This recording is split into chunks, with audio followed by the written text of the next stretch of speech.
Carcinoid syndrome is a syndrome that results from excess production of serotonin by the carcinoid tumors, which are well-differentiated neuroendocrine cells that stain positive for chromogranin. So chromogranin is a type of protein that is being produced with the neuroendocrine cells. And so given that the carcinoid tumors are neuroendocrine cells and these cells produce chromogranin, therefore we are able to stain the carcinoid tumors with the chromogranin. Now, carcinoid tumors generally arise most of the time from the GI tract. So in fact, 55% of all these carcinoid tumors arise from the GI tract. And then 30% arise from the bronchopulmonary system.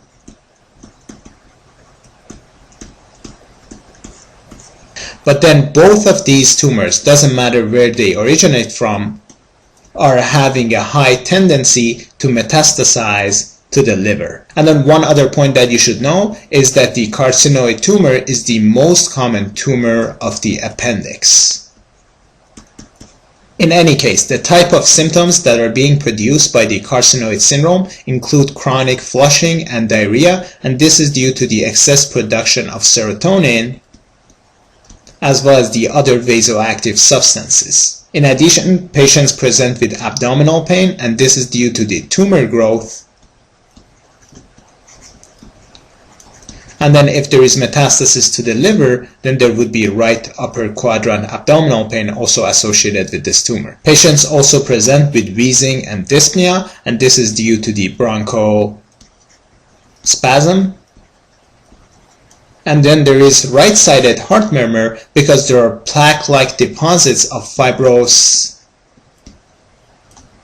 tissue that will affect the heart valves on the right side. But once the blood passes through the lungs, the lung will release humoral substances that will neutralize these effects. So therefore, it's only the right side of the heart that is affected. But then since the blood has to pass through the lungs before reaching the left side of the left heart is being unaffected by the carcinoid syndrome. Now, for the diagnosis of carcinoid syndrome, the initial diagnostic test that you should order is to measure the 24-hour urinary excretion of the 5-hydroxyindoleacetic acid. So once again, the first diagnostic test that you should order is the 24-hour urinary excretion of the 5-HIAA,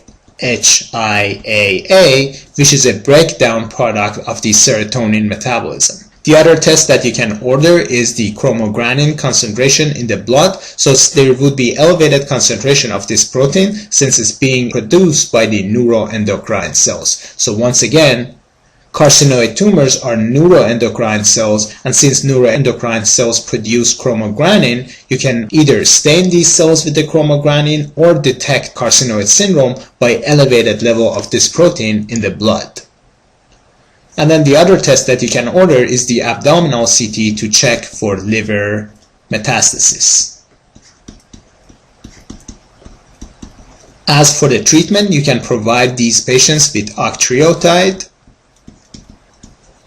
which is a somatostatin analog.